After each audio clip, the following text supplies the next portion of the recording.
ప్రస్తుతం మనతో పాటు విశ్వభారత్ పార్టీ తెలంగాణ రాష్ట్ర అధ్యక్షులు శివ గారు ఉన్నారు. నమస్తే శివ అన్న. అయితే మీరు తెలంగాణ ఇంటి పార్టీలో ఉన్న ఈరోజు కాంగ్రెస్లో కీలక నేతగా ఉండేవాళ్ళు, బీఎస్పీ పార్టీలో ఉన్నా కూడా ఈరోజు బీఆర్ఎస్లో కీలక వ్యక్తిగా ఉండేటోళ్ళు. సో అటు 2 సార్లు ఇంటి పార్టీ నుంచి మిస్ కావడం అనేది జరిగింది, బీఎస్పీ నుంచి మిస్ కావడం అనేది జరిగింది. ఎందుకు అట్లా జరిగింది? చిన్న పార్టీలలో ఎంచుకోవడం ఏంటంటే ఈ ఒక సిద్ధాంతం కోసం, ప్రజల కోసం పాటుపడేటువంటి పార్టీలు. వీటిని కనుక మనం అభివృద్ధిలోకి తీసుకొచ్చి, ప్రజల మధ్యలోకి తీసుకొచ్చి, ప్రజలకు అందుబాటులో కనుక పార్టీని నిర్మిస్తే కనుక చాలా మంచి వ్యవస్థ నిర్మించవచ్చు అనే ఒక... అవునన్నా, నీ చేతిలో ఒక పవర్ ఉంటేనే కదా నువ్వు ఏమైనా చేయగలుగుతావు. పవర్ లేని ఏం చేస్తావు? కేసీఆర్ గారు సాధించలేదా 20 సంవత్సరాల్లో ముఖ్యమంత్రి కాలని? మేము గట్టినే అవుతాం ఏదో ఒక రోజు. ఈరోజు బీజేపీ, కాంగ్రెస్, బీఆర్ఎస్ని పక్కన పెట్టి మీలాంటి వాళ్ళకి అవకాశం ఇస్తారో జనాలు. ఇవాళ ఉన్నటువంటి పార్టీలన్నీ కూడా దోచుకోవడం, దాచుకోవడం తప్ప ప్రజలకు మాత్రం పనికి రావడం లేదు. ఇది చాలా క్లియర్. అంటే మీరు ఆర్ఎస్ ప్రవీణ్ కుమార్ కన్నా, చెరుకు సుధాకర్ కన్నా తోపని చెప్పి ఇలా వాళ్ళకంటే తోప, వీళ్ళకంటే తోప అంటే ఎవరు, ఏ నాయకుడు ఎవరి ప్రలోభాలకు లొంగిండో, ఎక్కడ పోయిండో అనేది ప్రజలందరూ చూశారు. అంటే మీలాంటి వాళ్ళు ఏం చేస్తారు, నిలబడి ఒక 1000 ఓట్లు 2000 ఓట్లు చీల్చి ఓ 4 రూపాయలు వెనకాలకి వేసుకొని దాన్ని 4 రూపాయలు వెనక్కేసుకోవడం అని ఎందుకు అనుకోవడం? మనం ఏంటో తెలుసుకోవాలంటే మన ద్వారా ఇంకో నాయకుడు ఓడిపోతే అప్పుడు మన బలం ఏందో మనకు అర్థమవుతుంది. మనం ప్రజాస్వామ్యంలో ఎంత నిక్కచ్చిగా నిలబడ్డాం, ప్రజల కోసం ఎంత నిక్కచ్చిగా పనిచేసినాం, ప్రజల్ని ఎంత అక్కున చేర్చుకున్నాం, ప్రజా సమస్యల మీద ఎంత మడమ తిప్పని మాట తప్పని పోరాటాలు ఎన్ని చేసినాం అనేది ముఖ్యం. సో శివన్న, 2016 తర్వాత మళ్ళీ ఈరోజు కలిసినాం. అప్పుడు ఓలా, ఊబర్ గురించి పెద్ద ఎత్తున ఉద్యమాన్ని నడిపి ఒక్కసారిగా అందరి లోపల చైతన్యం చేయడం, తర్వాత జడ్చర్ల నియోజకవర్గం నుంచి బీఎస్పీ పార్టీ నుంచి, తెలంగాణ ఇంటి పార్టీ నుంచి 2 సార్లు ఎమ్మెల్యేగా పోటీ చేయడం, ఇప్పుడు విశ్వభారత్ పార్టీలో ఉన్నారు. ఏందన్నా, అంటే ఎందుకు ఒక దగ్గర స్ట్రగుల్గా ఉండలేకపోతున్నారు? అంటే ఒక సిద్ధాంతపరంగా పెరిగిన వాళ్ళం, ఉద్యమాలు కానీ లేకపోతే ఇక్కడ ఉన్నటువంటి సాధక బాధకల మధ్యలో పెరిగి వచ్చినాం కాబట్టి ఒక పెట్టుబడిదారు వ్యవస్థ పార్టీలను, లేకపోతే ఒక రకమైనటువంటి కుల వివక్షత చూపించే పార్టీలను, లేదా ఒకరు మోచేతి కింద నీళ్ళు దిగే పార్టీలను ఉండలేక, అక్కడ ఇమడలేక, అక్కడ ఉన్నటువంటి వాళ్ళ పరిస్థితి చూసి, ఆ బాధలన్నీ చూసి కళ్ళారా చూసిన తర్వాత అట్లాంటి పార్టీలలో ఉండడం మన వల్ల కాదని చెప్పి ఉండకపోవడం ఒకటి పెద్ద పార్టీలలో. ఓకే. చిన్న పార్టీలలో ఎంచుకోవడం ఏంటంటే ఇవి ఒక సిద్ధాంతం కోసం, ప్రజల కోసం పాటుపడేటువంటి పార్టీలు. వీటిని కనుక మనం అభివృద్ధిలోకి తీసుకొచ్చి, ప్రజల మధ్యలోకి తీసుకొచ్చి, ప్రజలకు అందుబాటులో కనుక పార్టీని నిర్మిస్తే కనుక చాలా మంచి వ్యవస్థ నిర్మించవచ్చు అనే ఒక భావనతోన పార్టీలోకి రావడం. అయితే మీరు తెలంగాణ ఇంటి పార్టీలో ఉన్న ఈరోజు కాంగ్రెస్లో కీలక నేతగా ఉండేవాళ్ళు. ఐ థింక్ సెకండ్ వన్ వచ్చి బీఎస్పీ పార్టీలో ఉన్నా కూడా ఈరోజు బీఆర్ఎస్లో కీలక వ్యక్తిగా ఉండేటోళ్ళు. సో అటు 2 సార్లు ఇంటి పార్టీ నుంచి మిస్ కావడం అనేది జరిగింది, బీఎస్పీ నుంచి మిస్ కావడం అనేది జరిగింది. ఎందుకు అట్లా జరిగింది? మరి నాయకుల తప్పిదమా, లేకపోతే సిద్ధాంతాలు సరిగ్గా లేవా? అండ్ అట్లాంటి వాళ్ళని నమ్ముకొని, ఇప్పుడు ఆర్ఎస్ ప్రవీణ్ గారు లాంటి వాళ్ళు నమ్ముకోను, లేకపోతే చెరుకు సుధాకర్ గారిని నమ్ముకొని మీలాంటి వ్యక్తుల పరిస్థితి ఏంటి? అంటే వాళ్ళ పరిస్థితుల రీత్యా వాళ్ళు పోక తప్పలేదు అనుకుందాం. వాళ్ళ పరిస్థితులు అయితే పోక తప్పదు. నేను అట్లాంటి పరిస్థితిలో లేను. ఓకే. నేను ఒకరికి లొంగే పరిస్థితిలో లేను, ఒకరికి మోచేతి నీళ్ళు తాగే పరిస్థితిలో లేను. ఇంకోటి, పెట్టుబడిదారు వ్యవస్థ పార్టీలో అసలే పనిచేయడానికి ఇంట్రెస్ట్ లేదు నాకు. నేను ఎప్పుడైనా సరే ప్రజల కోసం పాటుపడుతున్నా, ఆ ప్రజల యొక్క వాళ్ళ యొక్క అభిష్టం మేరకే నేను ఎప్పుడు వాళ్ళ కోసం పాటుపడు. అవునన్నా, నీ చేతిలో ఒక పవర్ ఉంటేనే కదా నువ్వు ఏమైనా చేయగలుగుతావు. పవర్ లేని ఏం చేస్తావు? నాకు మోచేతి కింద నీళ్ళు తాగితే వచ్చే పవర్ నాకు అవసరం లేదు. ఓకే. మరి ఎన్ని రోజులు అని ఇట్లా ఉంటారు? ఎన్ని రోజులు ఎందుకు? కేసీఆర్ గారు సాధించలేదా? 15 సంవత్సరాలు ఆయన ముఖ్యమంత్రి కాలేదా? 20 సంవత్సరాల్లో ముఖ్యమంత్రి కాలేదా? మేము గట్లనే అవుతాం ఏదో ఒక రోజు. కంపల్సరీ అదృష్టం కూడా కలిసి వచ్చింది అనుకోవచ్చు కదా. అట్లేం లేదు. అదృష్టం ఎందుకు? కష్టపడ్డాడు ఆయన కూడా. ప్రజలకు ఏం కావాలో అది చేసిండు, ఆ సందర్భం వచ్చింది. ఒక రకం మీరు అన్నట్లు అదృష్టం కూడా కలిసి వచ్చింది. అట్లాంటి అదృష్టం ప్రతి మనిషి ఎక్కడో ఒక దగ్గర ఉంటుంది, దాన్ని తప్పకుండా వినియోగించుకోండి. ఎన్ని రోజులు అని ఇట్లా ఫైటింగ్? అది దగ్గరలో ఉన్నామని నేను అనుకుంటున్నా. అంత కాన్ఫిడెన్స్ ఎట్లా చెప్తాం? మా మీద మాకు నమ్మకం. ఈరోజు బీజేపీ, కాంగ్రెస్, బీఆర్ఎస్ ని పక్కన పెట్టి మీలాంటి వాళ్ళకి అవకాశం ఇస్తారా జనాలు? మాకు ఒక స్పష్టమైనటువంటి విజన్ ఉంది. ప్రజాస్వామ్యంలో ప్రజలకు కావాల్సినటువంటి ఏం కావాలో కావాల్సినటువంటివి వాటిని ఏ విధంగా మనం తీసుకురాగలుగుతాం అనే ఒక స్పష్టమైనటువంటి విజన్ ఉంది. ఆ విజన్ ఉన్నప్పుడు మన మీద మనకు ఆటోమేటిక్గా నమ్మకం అనేది వస్తుంది. ఓకే. ఇవాళ ఉన్నటువంటి పార్టీలు అన్ని విధంగా దోచుకోవడం దాచుకోవడం తప్ప ఇంకో పనికి ప్రజలకు మాత్రం పనికి రావడం లేదు. ఇది చాలా క్లియర్. మా మా విశ్వభారత్ పార్టీకి, ఇప్పుడున్నటువంటి విశ్వభారత్ పార్టీకి చాలా స్పష్టమైనటువంటి విజన్ ఉంది. మా టార్గెట్ మాకు చాలా క్లియర్గా ఉంది. మేము ప్రజలకు చాలా స్పష్టమైనటువంటి సేవ చేయడానికి మేము ప్రజల కోసమని పాటుపడుతున్నాం. బలుగు బలహీన అట్టడుగు అణగారిన వర్గాల కోసం ఆర్నిషన్ పాటుపడడానికే ఈ పార్టీని ఎంచుకోవడం జరిగింది. అంటే మీరు ఆర్ఎస్ ప్రవీణ్ కుమార్ కన్నా చెరుకు సుధాకర్ కన్నా తోపని మీ ఫీలింగ్? తోపులా కాదా అని నేను ఎందుకు అడుగుతానని చెప్తా. వారి వల్ల కాలేదు, సరే వాళ్ళు కూడా ఒక సిద్ధాంతం కోసం ఫైట్ చేసి ఫస్ట్ పీడీ యాక్ట్ పెట్టుకున్న వ్యక్తి చెరుకు సుధాకర్ గారు. ఒక ఐపీఎస్ దానికి రాజీనామా చేసి గురుకుల కార్యదర్శిగా ఉన్నా కూడా దాన్ని ఐఆర్ఎస్ తీసుకొని కూడా బిఎస్పీ పార్టీ నుంచి ఏదో చేద్దాం అనుకొని వచ్చినటువంటి వ్యక్తి ప్రవీణ్ కుమార్ గారు. వాళ్ళిద్దరి వల్లనే కాదు, శివ లాంటి వాళ్ళ వల్ల అవుతుందా? ప్రజలు తలుచుకుంటే ఏదైనా అవుతుంది. ప్రజల మధ్యలో ఉన్నటువంటి వాడే శివ. అంటే వాళ్ళని తలుచుకోలేరు. వాళ్ళని ముందలు పెట్టుకొని ఫెయిల్యూర్ లైఫ్ను ముందలు పెట్టుకొని మనం ముందలుకోవడం అనేది అది సాధ్యం కానటువంటి విషయం. దీంట్లో ఎవరు గెలవాలి ఎవరు ఓడాలి అనేది ప్రజాస్వామ్యంలో ప్రజలు నిర్ణయించాల్సినటువంటి స్థానంలో ఉన్నాం.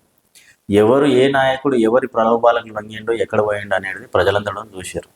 ఇలా వాళ్ళకంటే తోప వీళ్ళకంటే తోప అంటే నాకున్నటువంటి విజన్ నాకున్నటువంటి వే చాలా క్లియర్గా ఉంది. కాబట్టి ఇప్పటి వరకు కూడా నేను ఏ మోచేతి కింద నీళ్ళు తాగలేదు, ఏ పార్టీలో ఉండి కూడా ఎక్కడ కూడా అవినీతికి పాల్పడలేదు. నాకు చాలా క్లియర్గా ఉంది. నేను తల్లిపాలు ఎంత స్వచ్ఛమో అంత స్వచ్ఛంగా నేనున్న ప్రజలకు సేవ చేసుకుంటున్నా. కాబట్టి నాకు విజన్ ఉంది, నాకు టార్గెట్ ఉంది. సరే, చర్చల ప్రజలను నమ్ముతారా మిమ్మల్ని? నమ్ముతారు, అవకాశం వచ్చింది పక్కన. మన బీఎస్పీ నుంచి ఎంతో కొంత వచ్చినాయి, రాకుండా అయితే ఉండవు. కాకపోతే బీఎస్పీలో ఓట్లు రాకపోవడానికి కొన్ని అప్పుడున్న పరిస్థితులలో అప్పుడున్నటువంటి ఎలక్షన్లో ఉన్నటువంటి పరిస్థితులను బట్టి కొద్దిగా డైవర్ట్ అయినాయి. అది ఇప్పుడు ఉన్నటువంటి అధికార పార్టీలో అక్కడ ఉన్నటువంటి లోకల్ ఎమ్మెల్యే కూడా కొంత మమ్మల్ని మిస్గైడ్ చేయడం కానీ, మాకు వచ్చి రావాల్సినటువంటి ఓట్ల మీద మిస్గైడ్ చేయడం కానీ, కొంత మ్యానిపులేట్ చేయడం కానీ. నేను ఏమంటున్నా, రేపు మీ పార్టీ నుంచి కూడా ఆ విధంగానే మిస్గైడ్ చేస్తారు. పైసలు ఉండేటోడు ఏం చేస్తారు, 10 మందిని కొంటాడు. ఎగ్జాంపుల్ చెప్తున్నాను. ఇవాళ జనాలు అందరూ కూడా ఎడ్యుకేట్ అయ్యారు. ఇంతకుముందు లాగా చదువురాను లేరు. తప్పకుండా సమాజం గురించి తెలుసుకునేటోళ్ళు, సొసైటీలో జరుగుతున్నటువంటి మంచి చెడులు చూస్తున్నటువంటి వాళ్ళే జనాలు ఉన్నారు. జనాలు ఉన్నారు. ప్రస్తుతానికి డబ్బుతో ఓట్లు కొనవచ్చు. ఆ డబ్బుతో ఉన్న ఓట్లు ఏ విధంగా నాయకుడు పనిచేస్తాడు అనే విషయాన్ని మేము ప్రజల చెంతకు తీసుకెళ్తాం, ప్రజలకు అర్థమయ్యేటట్టు చెప్తాం. ఇంకా మాకు 3 సంవత్సరాల సమయం ఉంది. ఆ సమయాన్ని చాలా జాగ్రత్తగా ప్రతి క్షణాన్ని కూడా మేము వినియోగించుకుంటాం. ప్రజలకు ఏం కావాలో, ప్రజలు ఏ విధంగా అయితే ప్రజా జీవితాన్ని బాగుపరచుకోగలుగుతారో, వాళ్ళ చేతులతో వాళ్ళ ఓటకు ద్వారా వాళ్ళ చేతులతో వాళ్ళ జీవితాన్ని ఏ విధంగా బాగుపరచుకోగలుగుతారో వాళ్ళకి చాలా స్పష్టంగా వివరిస్తాం. రాబోయే ఎలక్షన్లల్లో డబ్బులకి ఓటు అమ్ముకునే పరిస్థితి రాకుండా చేసే ప్రయత్నం చేస్తాం. మా యొక్క కార్యాచరణ ప్రకటిస్తున్నాం. ప్రతి ఒక్క కార్యకర్తని స్వచ్ఛందంగా కలుస్తున్నాం, దగ్గరగా వాళ్ళతో అన్ని విషయాలు మాట్లాడుతున్నాం. పార్టీని ఎట్లా అభివృద్ధి చేయాలో కూడా అన్ని విషయాలు వాళ్ళతో చర్చించి ముందుకు తీసుకెళ్లే ప్రయత్నం చేస్తున్నాం. మాకు 3 సంవత్సరాల టైం ఉంది కాబట్టి ఆ సమయంలో కంపల్సరీ పార్టీని నిర్మిస్తాం, పటిష్టంగా నిర్మిస్తాము. ఏకంగా ఎలక్షన్లో పార్టిసిపేట్ చేస్తాము. అవసరమైతే ఎంతో కొంత ఎమ్మెల్యే సీట్ గెలిచే ప్రయత్నం చేస్తాం. ఆ పార్టీ ఒక తెలంగాణ ఒకటే కాదు, దేశవ్యాప్తంగా అన్ని రాష్ట్రాల్లో ఉంది. తెలంగాణలో నేను వచ్చిన ఇప్పుడు గతమంతా ఒక్క ఎమ్మెల్యే మీ పార్టీ నుంచి లేదు, పార్టిసిపేట్ చేసినాము. వస్తారు, ఇప్పుడు కాకపోయినా రేపైనా వస్తారు. పార్టీ పెట్టంగానే ఎమ్మెల్యే గెలవాలని కాదు, పార్టీ ద్వారా ఎమ్మెల్యే గెలుపు కంటే కూడా ఎదుటి వ్యక్తిని ఓడగొట్టడం ముఖ్యం. ఎదుటి వ్యక్తిని ఓడగొట్టడం వచ్చిన తర్వాత ఆటోమేటిక్ గెలుపు వచ్చేస్తుంది. అంటే మీలాంటి వాళ్ళు ఏం చేస్తారు, నిలబడి ఒక 1000 ఓట్లు 2000 ఓట్లు చీల్చి ఓ 4 రూపాయలు వెనకాలకి వేసుకొని దాన్ని 4 రూపాయలు వెనక్కేసుకోవడం అని ఎందుకు అనుకోవడం? అంతే. ప్రజాస్వామ్యబద్ధంలో ఎవరు 4 రూపాయలు వెనక్కేసుకోమని ఎవడు ఇయ్యడు. ఇదొక ఫోబియా, ఇదొక దుష్ప్రచారం. ఒక నాయకుడికి డబ్బులు ఎవరికి డబ్బులు ఇవ్వడు. గతంలో బిఎస్పీ పార్టీ నుంచి కాంశీరామ్ గారు మనం గెలుపు మీద ఆయన సిద్ధాంతం గెలుపు మీద కాన్సన్ట్రేషన్ కంటే కూడా మనం ఏంటో తెలుసుకోవాలంటే మన ద్వారా ఇంకో నాయకుడు ఓడిపోతే అప్పుడు మన బలం ఏందో మనకు అర్థమవుతుంది. ఇదైతే సో అది మేము కూడా ఆ ప్రయోగం కూడా మేము ఇక్కడ చేయాలనుకుంటున్నాం. గెలుపు ఓటములు ప్రజాస్వామ్యంలో సహజం. దాని మీద పెద్ద కాన్సన్ట్రేషన్ పెట్టాల్సిన అవసరం లేదు, బాధపడాల్సినటువంటి అవసరం లేదు గెలుపు ఓటముల మీద. కానీ మనం ప్రజాస్వామ్యంలో ఎంత నిక్కచ్చిగా నిలబడ్డాం, ప్రజల కోసం ఎంత నిక్కచ్చిగా పనిచేసినాం, ప్రజల్ని ఎంత అక్కున చేర్చుకున్నాం, ప్రజా సమస్యల మీద ఎంత మడమ తిప్పని మాట తప్పని పోరాటాలు ఎన్ని చేసినాం అనేది ముఖ్యం. నేనైతే మిమ్మల్ని స్వయంగా కలిసిన, ఇంటర్వ్యూ చేసిన కాబట్టి మీరు ఓలా ఊబర్ల కోసం ఫైట్ చేసిండ్రు, డ్రైవర్ల కోసం ఫైట్ చేసిండ్రు, డిమాండ్స్ కోసం ఫైట్ చేసిండ్రు అని నాకు తెలుసు. సో మీరు చేసినటువంటి ఉద్యమాలు జడ్చర్ల ప్రజలకు తెలుసా? తెలుసు అండి, మ్యాక్సిమం తెలుసు. అక్కడ ఉన్నటువంటి యువతకు తెలుసు. ఇలా జడ్చర్ల ప్రజలు ఏ గ్రామాన్ని వెళ్ళినా కానీ తెలియని వాళ్ళు అంటూ ఉండరు. శివ అంటే గుర్తుపడతారు, ఫలానా శివ వచ్చిండు అంటే దాదాపు గ్రామంలో ఉన్న యువత అంతా కూడా గ్యాదర్ అవుతారు. అంతేకాకుండా నా యూత్ ట్రస్ట్ ఉంది, ట్రస్ట్ ద్వారా కార్యక్రమాలు నడుస్తుంటాయి అక్కడ. ఓకే, యువతకు కానీ ఎక్కడ ఎవరికి ఏ సమస్య ఉన్నా సరే తప్పకుండా స్పందిస్తాం. వాళ్ళకి ఏదైనా ఇబ్బందులు ఉంటే వాటికి వెళ్ళి నిలబడతాం. మంచికి చెడుకు అన్నిటికీ ఉంటాం. కాబట్టి జడ్చర్ల కాన్స్టిట్యున్సీ అనే కాదు, రాష్ట్ర వ్యాప్తంగా నాకు ఉన్నటువంటి సంఘాలు కానీ లేకపోతే నేను చేసేటువంటి సోషల్ యాక్టివిటీస్ కానీ నాకు ఉన్నటువంటి రాష్ట్ర వ్యాప్తంగా ఉన్న సంబంధాలకు అన్నది కూడా ఎల్లవేళ వాళ్ళకి సపోర్ట్. సరే, ఇదే ఏదో ఒక పార్టీలకు మంచి పార్టీలకి లేకపోతే బీఎస్పీ పార్టీ నుంచి చేసి అయిపోతుండే కదా, అట్లీస్ట్ బీఎస్పీ అంటే ఒక నలుగురನ್ನು గుర్తుపడతారు కదా. బీఎస్పీ పార్టీకి ఉన్నటువంటి పరిస్థితులు వేరు, మనం బయట నుంచి చూసే పరిస్థితి వేరు, లోపట దాంట్లో ఉండి ఎదుర్కొనే పరిస్థితులు వేరు. ఇంకా మంచి పార్టీ అంటారా? ఏ పార్టీ ఒక నాయకుడు గుర్తిస్తుంది చెప్పండి? ఎవరైతే ఎక్కువ మోచేతి కింద నీళ్లు కాకుండా భజన చేసి వాళ్ళకు ఎంబడి కాలు నొక్కితేనే కానీ వాళ్ళని గుర్తించే పరిస్థితి లేదు. ఇలా ఏ పార్టీ కూడా నిజమైన నాయకుడికి టికెట్లు ఇవ్వడం కానీ లేదా నిజమైన నాయకుడిని ప్రజల మధ్య నిలబెట్టడం కానీ చేయట్లేదు. ఎవరైతే ఎక్కువ వాళ్ళకి మోచేతి కింద నీళ్లు తాగి భజన చేసి వాళ్ళ అడుగులకు మడుగులు వస్తారో వాళ్ళకి మాత్రమే పదవులు ఇస్తారు, వాళ్ళని మాత్రమే పదవులలో కూర్చోబెట్టుకుంటారు, చెప్పు చేతుల్లో పెట్టుకుంటారు ఆ పదవులలో కూర్చోబెట్టుకోవడం. నేను అట్లాంటి పరిస్థితిని నేను ఎదుర్కోవడానికి సిద్ధంగా లేను. నేనేమంటున్నాను, అట్లీస్ట్ 4 తెలిసినటువంటి పార్టీలో ఉండి నలుగురికి మంచి చేయొచ్చు. ఓకే, మన కాన్సెప్ట్ ఏంటి? సరే, మీ కాన్సెప్ట్ అయినా నా కాన్సెప్ట్ అయినా జనాలకి ఒక మంచి వార్త అందించాలన్న నేను, ఒక మంచి చేయాలని చెప్పేసి మీరు. సో ఏదో ఒక స్ట్రాంగ్ బేస్ అనేది ఉండాలి కదా అంటున్నాను నేను. నాకు స్ట్రాంగ్ బేస్ ఎవరో అవసరం లేదు, నాకు నేనే స్ట్రాంగ్ బేస్. నాకు ప్రజలు ఉన్నారు నా ఎంబడి, నన్ను నమ్ముకున్న రాష్ట్ర వ్యాప్తంగా 1000 మంది ఉన్నారు, 100 మంది కాదు, 1000 మంది ఉన్నారు. రేపు ఒక మీటింగ్ పెడితే 10 మంది అని వస్తారు. 1000 మందిని దింపుతాడా? మీటింగ్ పెట్టాలనుకుంటే 1000 మందిని దింపుతా. ఆ సత్తా నాకు ఉంది. 10 మంది మీరు మీ మీడియా ఛానల్ అందరిని పిలుస్తా, గౌరవంగా పిలుస్తా. నేను మీటింగ్ పెడతా, గౌరవంగా పిలుస్తా, దానికేం ఇబ్బంది లేదు. మీరు అన్నట్లనే పెట్టి పిలుస్తా. మీరు అంటున్న 10 మంది కాదు, 1000 మందిని పిలుస్తా. ఒక మాటతోనే 1000 మందిని పిలుస్తా. అట్లలేందే ఇవాళ తెలంగాణ రాష్ట్ర వ్యాప్తంగా, అదేవిధంగా దేశవ్యాప్తంగా, గతంలో నేను క్యాబ్ అసోసియేషన్ స్ట్రైకులు చేసినప్పుడు దేశవ్యాప్తంగా నన్ను నెత్తిలెత్తుకున్నారు క్యాబ్ అసోసియేషన్లు అంతా కూడా. ఆ రోజు ఉద్యమాన్ని మొదలుపెట్టింది ఇక్కడ తెలంగాణ, హైదరాబాద్ నుంచే మొదలుపెట్టినాం. దాని తర్వాత బెంగళూరు కానీ, ఢిల్లీ కానీ, మిగతా రాష్ట్రాల్లో జరిగింది. దాని తర్వాత BBC ఛానల్లో ఇంటర్వ్యూ జరిగింది. లండన్లో ఊబర్ బ్యాండ్ అయింది, చైనాలో బ్యాండ్ అయింది మనం ఇచ్చినటువంటి రిపోర్ట్ మీదనే. సో ఇవన్నీ కూడా ఒక చారిత్రాత్మకమైనటువంటి నవ్వుతో నా భవిష్యత్తు ఎన్నో కార్యక్రమాలు నిర్మాణం చేసినాం, సక్సెస్ చేసినాం. కాకపోతే ఇక్కడ ఉన్నటువంటి కొంతమంది వల్ల అది కొద్దిగా నీరుగారే ప్రయత్నం జరిగింది, దాంట్లో కొద్ది ఇబ్బంది అయింది. సో అట్లనే ప్రతి దగ్గర కూడా సర్కిల్ ఉంది, మనం నమ్మి తిరిగేటోళ్ళు ఉన్నారు, మన మీద నమ్మకం పెట్టుకుని ఉండేటోళ్ళు ఉన్నారు. కాబట్టి వాళ్ళందరికీ కూడా దిశానిర్దేశం చేయడానికి సిద్ధంగా ఉన్నాం. వాళ్ళకి ఇప్పటి కూడా చేస్తూనే ఉన్నాం, అప్పటి నుంచి చేస్తున్నాం, ఇప్పటి కూడా చేస్తూనే ఉన్నాం. ఇవాళ పార్టీలోకి వచ్చి పార్టీని తీసుకొని పార్టీ ప్లాట్ఫామ్ మీద పనిచేస్తున్నాం అంటే ఒక రాజకీయ గుర్తింపు రావాలి. మనం ఇలా ఎన్ని రకాలుగా ప్రజాస్వామ్యంలో పనిచేసినా కానీ దానికి అంత గుర్తింపు లేదు. అంటే డబ్బు కూడా అవసరం కదా ఇప్పుడు ఉన్నటువంటి టైం? డబ్బు అవసరమే, కానీ అన్ని జాగాలలో కాదు, కొన్ని జాగాలలో మాత్రం. సో రేపు దేని గురించి ఫైట్ చేస్తారు? జనాల లోపలికి వెళ్ళి విశ్వభారత్ పార్టీ దేని గురించి ఫైట్ చేస్తారు? మేము చాలా స్పష్టంగా ఉన్నామండి జనాల విషయంలో.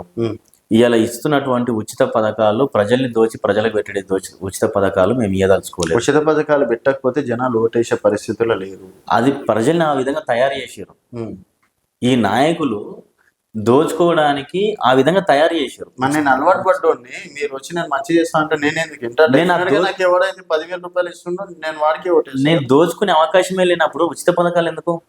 అవసరమే లేదు కదా. ఇవాళ విద్యని మనం కొంటున్నాం, ఇది మనకు ఉచితంగా దొరకాల్సినటువంటి విద్య. ఈ విద్యను కొంటున్నాం కాబట్టి ఇక్కడ దోపిడీ జరుగుతుంది, స్వార్థం పెరుగుతుంది మనిషి లోపల. ఇవాళ ఒక స్టూడెంట్ నడిపి చదివేయాలనుకుంటే 6 లక్షల రూపాయలు 7 లక్షల రూపాయలు వాళ్ళకి ఫీజు కట్టాల్సినటువంటి గవర్నమెంట్ స్కూల్ ఉన్నాయి కదా, వెళ్ళొచ్చు కదా. గవర్నమెంట్ స్కూల్లో నాణ్యత లేదు అని, ప్రభుత్వ ఉద్యోగులు సరిగా పనిచేయట్లేదని రకరకాలైనటువంటి విమర్శలు ఉన్నాయి. కాబట్టి ఇలా ఇలా మనం ఇలా వ్యవస్థ భయపడుతున్నాం. ఎట్లా ప్రభుత్వ తయారైపోయిందంటే స్కూళ్ళలో వెయ్యడానికి మనం మెయిన్ భయపడుతున్నాం. ఇలా వ్యవస్థ ఎట్లా తయారైపోయిందంటే ఎంత ఫీజు కట్టి విద్యార్థిని చదివిస్తే వాడికి అంత ప్రెస్టేజ్, నిజమే. ఆ రకమైనటువంటి పరిస్థితిలో దిగజార్చారు. కాబట్టి ఇలా ఉన్నటువంటి న్యాయంగా నిజాయితీగా పనిచేయాల్సినటువంటి ప్రభుత్వ అధికారి కూడా వాళ్ళ పిల్లల్ని కుటుంబాన్ని పోషించుకోవడానికి ఎక్కడో ఒక దగ్గర చేయి చాపక తప్పట్లేదు. అందరు కాదు, కొందరు. ఓకే.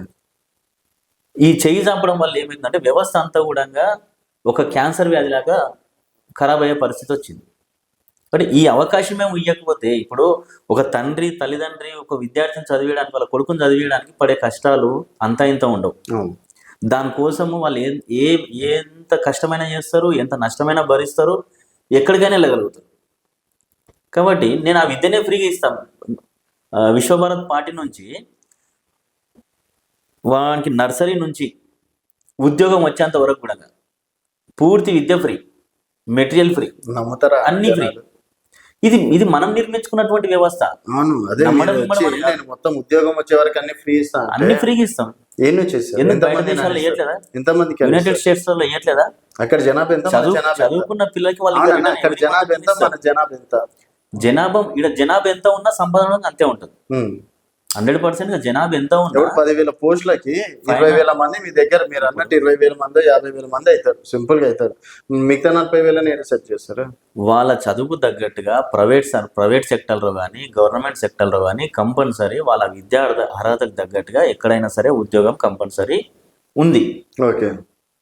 ఇలా ఉద్యోగం లేక ఉద్యోగాలన్నీ కూడా ఇతర రాష్ట్రాల నుంచి వచ్చి ఇక్కడ పరిశ్రమలలో కానీ లేకపోతే ఇతర రంగాలలో ఇతర రాష్ట్రాల నుంచి వచ్చిన ప్రతి ఒక్కరికి ఇక్కడ ఉద్యోగం ఉంటుంది. ఇలా కంపెనీలన్నీ కూడా ఇక్కడ చూడండి, తెలంగాణ రాష్ట్రంలో కంపెనీలన్నీ కూడా మనం ఇక్కడ తెలంగాణ వనరులన్నీ కూడా కంపెనీలకు ఇస్తున్నాం. ఇచ్చి కంపెనీలు పెట్టుకోవడానికి అవకాశం ఇస్తున్నాం, వాళ్ళకి ఫైనాన్స్ ఇస్తున్నాం. అన్ని ఇచ్చినా కానీ వాళ్ళందరూ పనిచేసే ఉద్యోగులు ఎంతమంది స్థానికులు?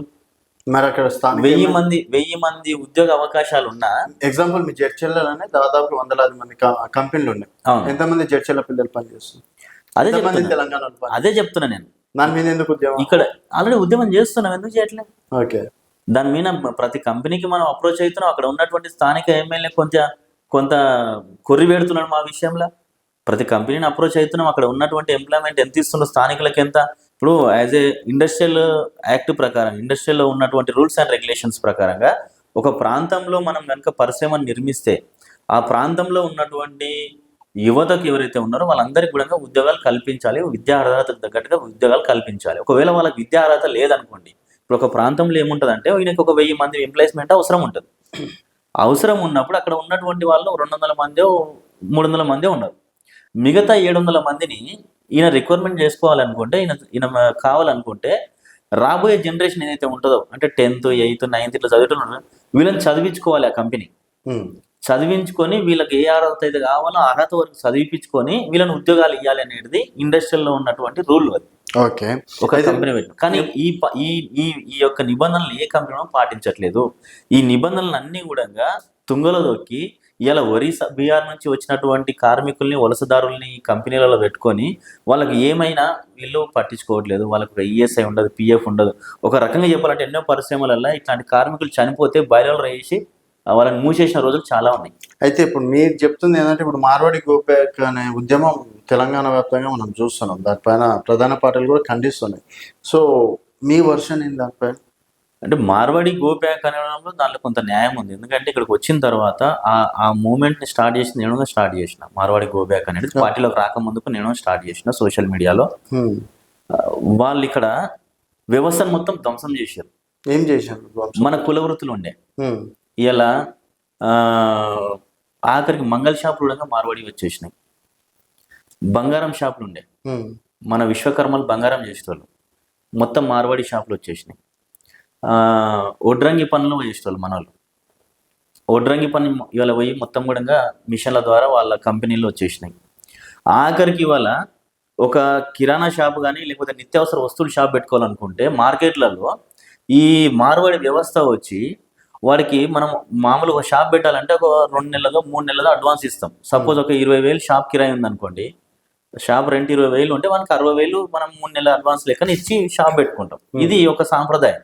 ఈ మార్వాడి వచ్చేసి ఏం చేసిందంటే సంవత్సరం సరిపోయే రెంట్ వానికి ఒకటేసారి అడ్వాన్స్కి ఇచ్చేసింది. ఓకే. ఇవ్వడం వల్ల ఓనర్ కూడా కొంత డబ్బులు వస్తున్నాయి కదని ఆశ. సో వాడు తీసుకోవడం. ఇక్కడ మనోడు షాప్ పెట్టాలనుకుంటే సప్పో చేసి ఉన్న బంగారం అమ్మి లేకపోతే వాడికి ఉన్నటువంటి వనరులు సమకూర్చుకొని షాప్ పెట్టాలంటే అష్ట కష్టాలు పడాలి. మార్వాడు రెడీగా వచ్చి నీకు సంవత్సరం రెంట్ ఇచ్చేసరికి, సంవత్సరం అడ్వాన్స్ ఇచ్చి రెంటు 20,000 ఉన్నదాన్ని 30,000 40,000 చేసి ఇచ్చేసరికి మనోడి వల్ల అవ్వట్లేదు. ఇవాళ మలక్పేట్ గంజి తీసుకోండి, బేగం బజార్ తీసుకోండి, కోటి, సుల్తాన్ బజార్, పాలికా బజార్ సికింద్రాబాదు, ఇట్లా ఏ మార్కెట్, త్రూ బజారు, జగదీష్ మార్కెట్, ఎక్కడ చూసుకున్నా కానీ ఏ ఏ ఏ కాలనీలో చూసుకున్నా కానీ మార్వాడి వ్యవస్థ అంతా కూడా డబ్బుని విచ్చలవిడిగా అయితే ఇప్పుడు కొంతమంది ఏమంటున్నారు అంటే ఇది కావాలని హిందూ సమాజం పైన జరుగుతున్నటువంటి కుట్ర. రోహింగ్యాలు ఎంతమంది ఉన్నారు, బంగ్లాదేశ్ వాళ్ళు ఎంతమంది ఉన్నారు, పాకిస్తాన్ వాళ్ళు ఎంతమంది ఉన్నారు, వాళ్ళని గోబ్యాక్ అని ఎందుకు అన్నారు, ఎందుకు హిందువుల పైననే పడి ఏడుస్తుంటారు అన్న లైన్ తీసుకురావడం. ఇక్కడ మార్వాడీలు వచ్చిన తర్వాత పూర్తి కూడా స్థానికుల ఆర్థిక వ్యవస్థని పూర్తి కూడా దెబ్బతీశారు. ఓన్లీ మార్వాడీల వల్ల. మార్వాడి రోహింగ్యాలు వాళ్ళు వీళ్ళు ఎవ్వడు ఏం చేయలేడు. రోహింగ్యాలది వచ్చినది అది సపరేట్ సబ్జెక్ట్. అంటే గతంలోనే కానీ ప్రత్యేకంగా కళ్ళకు కనిపిస్తున్నటువంటి దోపిడీ కానీ కళ్ళకు గడిపిస్తున్నటువంటి డ్యామేజ్ అంతా కూడా మార్వాడీలు, రాజస్థానీలు, గుజరాతీలు, అదే విధంగా రాజ్యాంగం ఈ రోజు తెలంగాణ రాష్ట్రం ఏ స్థాయిలో ఉందంటే భారతీయులని ఎక్కడైనా ఏ వ్యాపారమైనా చేసుకొని బతికే హక్కు ఇచ్చింది కానీ అక్కడ ఉన్నటువంటి సాంప్రదాయాల్ని, అక్కడ ఉన్నటువంటి వ్యవస్థని కూలదోల్చమని. ఇక్కడ ఏం వ్యవస్థ? తెలంగాణలో చారిత్రాత్మకమైనటువంటి సాంప్రదాయాలు చాలా ఉన్నాయి. మార్వాడివాడు మన బతుకమ్మ చేయడు, మార్వాడివాడు మన బోనాలు చేయడు, మార్వాడివాడు మన దగ్గర చదవడు, మార్వాడివాడు మనకు వానితోన కనీసం పైసా కూడా ఉపయోగం ఉండదు. ఎందుకు లేదంటారు? లేదు, ఎక్కడుంది? మిమ్మల్ని ఏం డిస్టర్బ్ చేస్తున్నాం? మన వ్యవస్థ డిస్టర్బ్ చేసిండు. సరే ఆగన వాని తాండే ఏదో వాడు ఆడుకుంటుండు, వాని పూజలు ఏదో వాడు చేసుకుంటుండు, వాని బతికేదో వాడు బతుకుతుండు, పూజలు చేస్తే కానీ వాడు వచ్చి బోనాలకు అడ్డుపడతలే, వినాయక చవితికి అడ్డుపడతలే, వేరే దానికి ఏ దానికి అడ్డుపడతలే. పూజలు చేసుకోమనండి, వాళ్ళు పూజలు చేసుకున్నానికి మనం అడ్డు కాదు. ఇవాళ మా ఒడ్రంగిలు చేసే పనిని మార్వాడీలు చేస్తారు, దానికి నేను వ్యతిరేకం. ఓకే. మా కౌన్సిల్ చేయాల్సిన పని మార్వాడీలు చేస్తారు, దానికి నేను వ్యతిరేకం. ఇవాళ చిరు వ్యాపారులు ఊర్లలో చిరు వ్యాపారాలు చేసుకునేటువంటి కిరాణా షాపులు పెట్టుకునేటివన్నీ కూడా మార్వాడీలు పెట్టుకున్నారు. ఇవాళ వ్యవస్థ ఎట్లా తయారైపోయిందంటే మేము కొంటే 10 రూపాయలకు వస్తుంది, మార్వాడీడు కొంటే 5 రూపాయలకు వస్తుంది. అదే వస్తువు ఎందుకు వస్తుంది మరి? అది ఇవాళ స్వీట్ హౌస్లు అన్నీ కూడా చాలా వరకు మన అన్నదమ్ములే తెలిసిన చాలా స్వీట్ హౌస్లు ఉండేవి. ఎక్కడైనా ఉన్నాయా? నేనే నాగారం, ఇక్కడ మన ఈసీఎల్ దగ్గర నాగారం దగ్గర స్వీట్స్ తయారు చేసే కంపెనీలు ఉన్నాయి, మిక్చర్ స్వీట్స్ తయారు చేసే కంపెనీ. అక్కడికి వెళ్ళి అడిగిన ఎట్లా ఇస్తారు ఏంది అని. వాడు ఇమీడియట్లీ తెలుగు బావడా అని మనం చెప్పేసింది. అంటే తెలుగు వాళ్ళకి ఒక రేట్ ఉంటుంది, లోకల్ వాళ్ళకైతే ఒక రేట్ ఉంటుంది. ఒకడైతే మేము మీకు వేయమనే చెప్పాడు. మేము మామూలు క్యాజువల్ అడిగితే అంటే ఇట్లాంటి వ్యవస్థ అదే మనకు అట్లాంటి కొన్ని మిస్టేక్స్ వల్ల ఉద్యమం చేయక తప్పదంట. ఇవాళ మలక్పేట్ గంజలు అండి, మలక్పేట్ గంజలో వెళ్తే మీకు 100 షాపులలో మన తిప్పి కొడితే 10 షాపులు ఉండవు మన తెలుగు వాళ్ళకి. 90 షాపులు వాళ్ళే ఉంటాయి. మెటీరియల్ అంతా కూడా వాళ్ళదే ఉంటుంది. అదే మన తెలుగుడు కొన్ని పోతే ఒక రేటు ఉంటుంది, అదే వాళ్ళ కూడా మార్వాడి కొన్ని పోతే ఇంకో రేటు ఉంటుంది. ఇది వ్యవస్థను ధ్వంసం చేసుడు కాదా? ఇవాళ మన రైతులు కష్టపడి నానా కష్టాలు పడి ఎండనక వాననక ధాన్యాన్ని తీసుకొచ్చి ఇస్తే అమ్మితే ఈ ధాన్యానికి రేటు కట్టేది కూడా మార్వాడి కూడా ఇవాళ ఎన్నో కంపెనీలు వాళ్ళవి ఉన్నాయి. ఆ కంపెనీలలో మన ధాన్యాన్ని రీఫిల్టర్ చేసి మళ్ళీ రేటు కట్టి మన దగ్గరికి ఇస్తున్నారు. ఇలా 200 రూపాయల కిలో పప్పు ఉన్నప్పుడు ఆ రేట్ ఎవరు నిర్ణయిస్తున్నాడు? మధ్యలో దళారులే కదా, ఈ మార్వాడి దళారీ వ్యవస్థ. అదే ఈ దళారీ వ్యవస్థ లేకపోతే, ఈ మార్వాడి హవాలా బిజినెస్ లేకపోతే, లేకపోతే మార్వాలా డబ్బు లేకపోతే కనుక మనకి ఎంత రావాలంత వస్తుంది, ఎంత క్వాలిటీ రావాలంతకు వస్తుంది కదా. ఇవాళ ఏ వ్యాపారం మరి అట్లాంటివి అంటే ఇట్లా జరుగుతుంది సమస్య, ప్రభుత్వం దగ్గర తీసుకెళ్ళి చెప్పాలి, కానీ ఇంకా మీరు వెళ్ళిపోండి అని చెప్పడం ఎంతవరకు కరెక్ట్ అన్నది నా క్వశ్చన్. ప్రభుత్వం ఎందుకు జోక్యం చేసుకుంటే? ప్రభుత్వానికి వీళ్ళతోన లాభాలు ఉన్నాయి కదా, నాయకులందరికీ లంచాలు వస్తున్నాయి కదా, ప్రభుత్వం ఎందుకు చెప్తుంది? తెలంగాణలో ఉన్నటువంటి మీరు అనుకుంటున్నటువంటి సిస్టమ్ లేదు.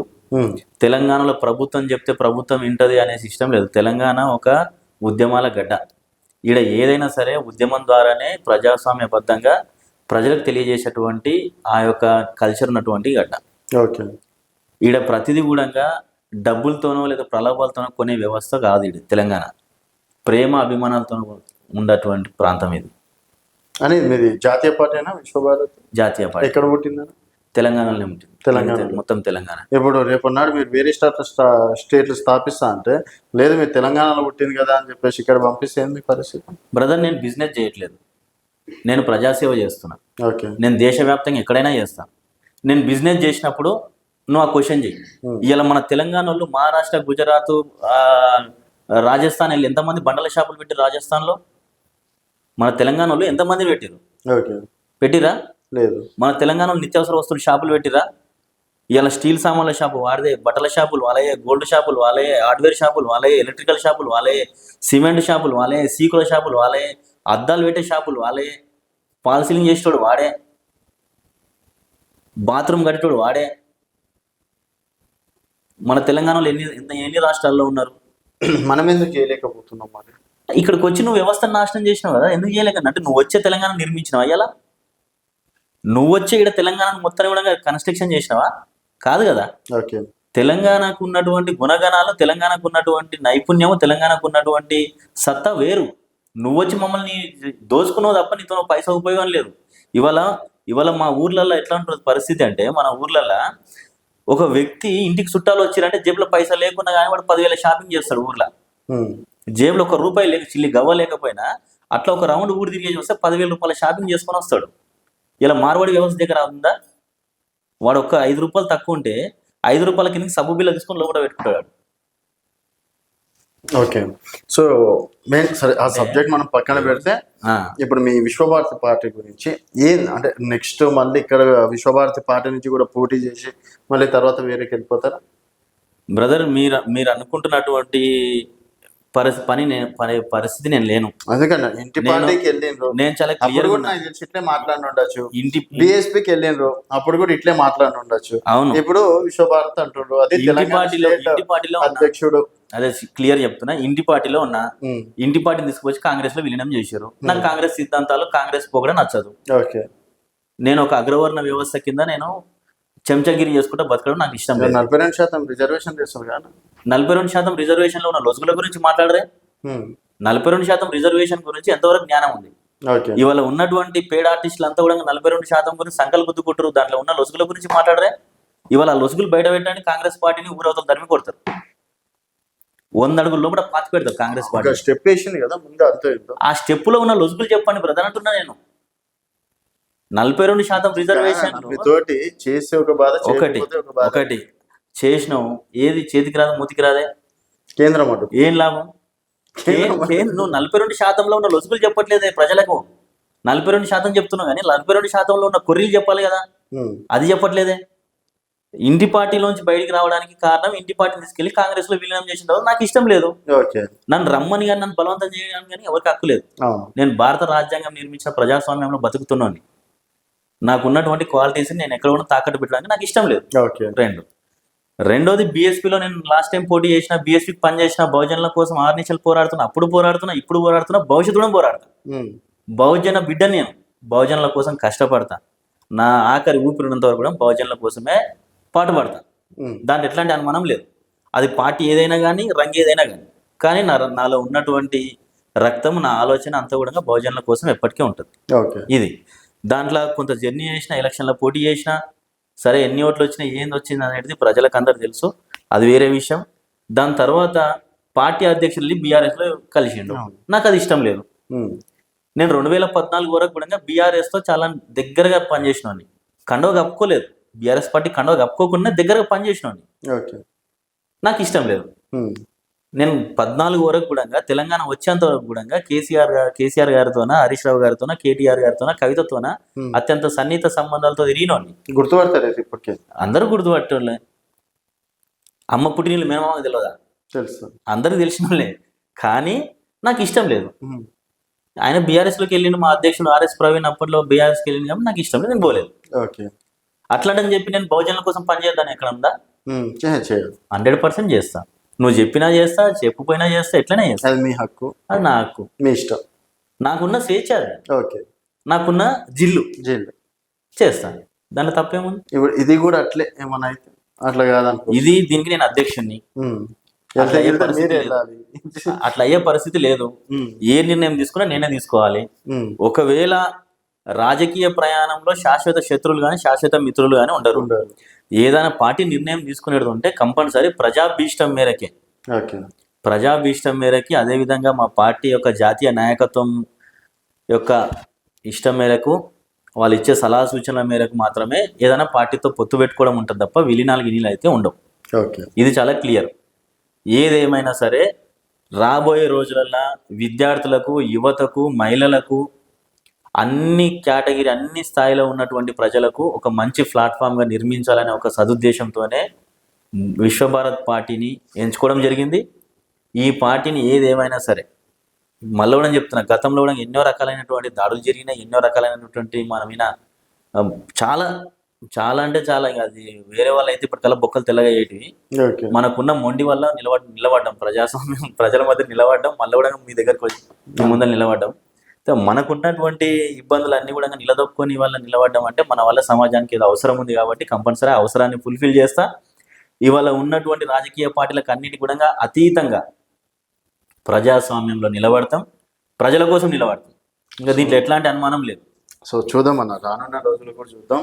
100% చెప్తున్నా. శివ అనేటోడు ఎక్కడున్నా సరే ప్రజల కోసమే పాటుపడతాడు. శివకు ఎవరు కూడా ఫండింగ్ ఇచ్చేటోళ్ళు లేడు. ఇలా ఫండింగ్ ఇచ్చినట్టే శివ ఈ రోజు ఉండేటోడు కాదు, ఇది ఉండేటోడు కాదు. ఇవాళ శివకు బంగ్లాలు లేవు, ఏసీ కాలర్ లేవు, బినామీ ఆస్తులు లేవు. శివ ప్రజల మనిషి, ఆ రోజు ప్రజల మనిషి, ఈ రోజు ప్రజల మనిషి. సో చూద్దాం ప్రజల కోసం ఎన్ని కష్టాలు వచ్చినా, ఎన్ని అడ్డంకులు వచ్చినా, ఎన్ని ఒత్తిళ్ళు వచ్చినా, ఎన్ని కేసులు పెట్టినా అన్నీ కూడా తట్టుకున్నాం, నిలబడ్డాం. ప్రజాస్వామ్యం మీద నమ్మకం ఉంది, చట్టాల మీద నమ్మకం ఉంది, అంతకంటే మించి ప్రజల మీద నమ్మకం ఉంది. ఇవాళ కాకపోయినా రేపైనా సరే ప్రజలు మనకి ఎక్కడో ఒక దగ్గర అవకాశం కల్పిస్తారు. అవకాశం కోసం మేము పాటు. సో శివన్ అన్నీ చెప్తున్నారు కానీ మరి మీ విశ్వభారతి పార్టీ, సో ఇంటి పార్టీ ఏదో విజన్ ఉంది, సరే మధ్యలో పోయింది. బీఎస్పీకి ఇప్పటికో విజన్ ఉంది బహుజనుల కోసం, అది కానీ మరి విశ్వభారత్ పార్టీ ఏం విజన్ ఉందని చెప్పేసి మీరు ఈరోజు తెలంగాణ అధ్యక్షుడిగా తీసుకున్నారు. విశ్వభారత్ పార్టీ ప్రజల కోసం పనిచేసి ప్రజల విజనే విశ్వభారత్ పార్టీ. గతంలో తెలంగాణ మూవ్మెంట్ అంతా కూడా ఒక సిద్ధాంతం మీద నడిచింది. నీళ్లు, నిధులు, నియామకాలు. ఇది మనందరూ కూడా తెలిసిన విషయం. ప్రొఫెసర్ జయశంకర్ గారు గౌరవనీయులు అది ప్రజలందరికీ కూడా చాలా స్పష్టంగా వివరించి ఒక సిద్ధాంతాన్ని కనిపెట్టారు. ఇవాళ విశ్వభారత్ పార్టీ కూడా చాలా స్పష్టమైనటువంటి వైఖరితో ఉంది ప్రజల మధ్యలోకి వెళ్ళడానికి. విశ్వభారత్ పార్టీ విద్య, ఉద్యోగం, వైద్యం, ప్రజలకు కావాల్సినటువంటి వసతులు, నిత్యావసర సరుకులు కానీ ఇవన్నీ కూడా, రైతులు ఉన్నారు వాళ్ళకి కావాల్సినటువంటి ఎరువులు, విత్తనాలు ప్రభుత్వమే సరఫరా చేసినప్పుడు కల్తీ అనేది రాదు. ఒకటి. విద్య కేంద్రం ప్రభుత్వమే ఇచ్చినప్పుడు, ఇలా కేంద్రం యూరియా ఇస్తుంది, అన్ని విత్తనాలు ఇవ్వట్లే. దళారీ వ్యవస్థ, ఫ్యాక్టరీలు, ఇలా దొంగ ఫ్యాక్టరీలు అన్ని కూడా విత్తనాలు సప్లై చేస్తున్నాయి. కాబట్టి దానివల్ల రైతులు నష్టపోతున్నారు. ఇలా విద్యని 0 నుంచి వారికి ఉద్యోగం వచ్చేంత వరకు కూడా పూర్తిగా కూడా ప్రభుత్వం ఇవ్వగలిగితే ఇలా ప్రజలకు ఏది కూడా ఉచితంగా అవసరం లేదు. కాబట్టి విశ్వభారత్ పార్టీ చాలా స్పష్టంగా చెప్తుంది, ఎజెండా ప్రజల జెండా అని. ఎజెండా ప్రజలదే. ఉచిత విద్య ఇస్తుంది, ఉచిత వైద్యం ఇస్తుంది, వారికి ఉద్యోగం వచ్చేంత వరకు కూడా వాడి స్థాయికి తగ్గట్టుగా ఉద్యోగం వచ్చేంత వరకు కూడా అది ప్రభుత్వమే భరిస్తుంది, బాధ్యత తీసుకుంటుంది. కాబట్టి విద్య 100% నిలబడి ఏ సరైన నిలబడ్డాడు. శివ ఎప్పుడు మాట తప్పలే. మాట తప్పినుండి ఏ అగ్రవర్ణ పార్టీలను లేకపోతే పెట్టుబడిదారు వ్యవస్థ పార్టీలో ఉండేటోడు. ఇవాళ ఎన్నోసార్లు నేను పోలే, నా కింద పనిచేసిన వాళ్ళు, నా ఎంబటి నా ఫాలోవర్స్కి ఇలా కార్పొరేషన్ చైర్మన్లు వచ్చారు, రకరకాలైనటువంటి పదవులలో ఉన్నారు వాళ్ళు. కానీ నేను వెళ్ళలేదు ఎక్కడ కకృతి వల్లే. ఇవాళ రానియలేదు కాదు, నా ఇంటికి పైసల బ్యాగ్ ఇచ్చి పంపిస్తే నేను జాడిస్తాను. ఈయన ఒకనొకప్పుడు ఒక ప్రభుత్వంలో ఉన్నటువంటి పెద్ద మనిషి నా ఇంటికి పైసలు పంపించితే నేను జాడిస్తాను. ఈయన ఆ రోజు నేను తల అంటే జనాలకి ఎక్స్ప్లెయిన్ చేయలేకపోతున్నారా నేను ఇంత నికాజైన కార్యకర్తని అని? జనాలకు తెలుసు, కాకపోతే జనాలు ఎప్పుడు మనకు ఏమి ఇవ్వాలో అది ఇస్తారు. అదైతే నమ్ముతారు. అని నమ్ముతా నేను. జనాల మీద నాకు నమ్మకం ఉంది. 100% నమ్ముతా. ఈ రోజు కాకపోతే రేపైనా 100% సక్సెస్ చూస్తా. అది అతి తొందరలోనే చూస్తా. ఆ నమ్మకం కూడా ఉంది. ప్రజల పార్టీ, ఇది ప్రజల పార్టీ, ప్రజల కోసం ఉన్నటువంటి పార్టీ. క్షేత్రస్థాయిలో ఉన్నటువంటి బుడ్డోళ్ళు కూడా దీన్ని పార్టీని హత్తుకునే పార్టీ. సో ఆ విజన్ అయితే ఉంది. 100% ఉంది. ఆ విధంగానే నిర్మాణం చేస్తాం. ఇవాళ ఉన్నటువంటి నిరుద్యోగ సమస్య కానీ, విద్యా సమస్య కానీ, మహిళల సమస్య కానీ, ఇవాళ ప్రభుత్వం ఇస్తున్న మాట తప్పి ఏ విధంగా కల్లబొల్లి మాటలను ఇవాళ ప్రజల మధ్యలో మాట్లాడుతుందో అవన్నీ కూడా మా పార్టీ నిర్మాణానికి నిచ్చెనమెట్లే. కాదు, ఇప్పుడు నా 2000 కేసీఆర్ ఇస్తే 4000 కాంగ్రెస్ ఇస్తా అంటే కాంగ్రెస్ కేసీఆర్, రేపు మళ్ళీ బీఆర్ఎస్ బీజేపీ ఇంకేదో పార్టీ 8000 ఇస్తా అంటారు.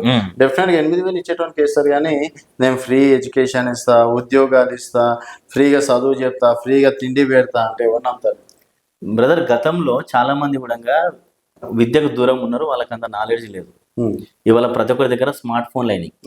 వాళ్ళు కోల్పోయింది ఏంది, వాళ్ళకి కావాల్సింది ఏంది, వాళ్ళకి చాలా స్పష్టమైనటువంటి ఆలోచన ఉంది, ప్రజలకి వచ్చేసింది. గతంలో 2000 ఇస్తానైనా ఇచ్చిండు, సంతోషం. ఇవాళ 4000 ఇస్తానైనా ఎగ్గొట్టిండు, ఇస్తాడో లేదో తెలియదు. దేశాలు తిరుగుతుండు, రాష్ట్రాలు తిరుగుతుండు తప్ప ఈ 4000 సొయ్యి లేదు. ఇలా నిరుద్యోగులకు నిరుద్యోగ వృత్తి ఇస్తున్నాడు, లేదు. రైతు బంధు ఉన్న వాళ్ళకి రైతు బంధు అందరికి కూడా ఇట్లా టక్కున గెలవగానే అట్లా టక్కున బ్యాంకులో పడితే అన్నాడు, లేదు. ఇచ్చినటువంటి హామీలు ఏవైతున్నాయి అదే చాలా క్లియర్ చెప్తున్నా. ప్రభుత్వ లోపాలే మాకు నిచ్చెనమెట్లు ఎదగడానికి, విశ్వభారత్ పార్టీ ఎదగడానికి ప్రభుత్వ లోపాలే మాకు నిచ్చెనమెట్లు. వీటినే మేము ప్రజలకు తీసుకెళ్తాం, ప్రజలకు అర్థమయ్యేటట్టు చెప్తాం. ఇవాళ వాడు 1000 రూపాయలు ఇచ్చి ఓటు తీసుకున్నాడు అంటే నీ దగ్గర 1,00,000 రూపాయలు సంపాదించే టార్గెట్ ఉంది కాబట్టి 1000 రూపాయలు పెట్టి నీ దగ్గర ఓటు కొంటున్నాడు. ఎంతమంది ఉన్నారు? ఇప్పుడు నేను మళ్ళీ ఇంకోసారి అడుగుతున్నా, ఎంతమంది టీం ఉన్నారు? బ్రదర్, మా దగ్గర ఇంతమంది అంతమంది అని కాదు, 1000 మంది ఉన్నారు. సో జనాల లోపలికి తీసుకెళ్తాం. ఆల్రెడీ కార్యక్రమాలు నిన్నటి వరకు చేస్తున్నాం. ఇప్పుడు కార్పొరేట్ ఎలక్షన్లకు పోటీ చేస్తున్నాం. రాబోయే రోజుల్లో జెడ్పీటీసీ ఎంపీటీసీ కూడా పోటీ చేస్తున్నాం, పోటీలో నిలబడతాం.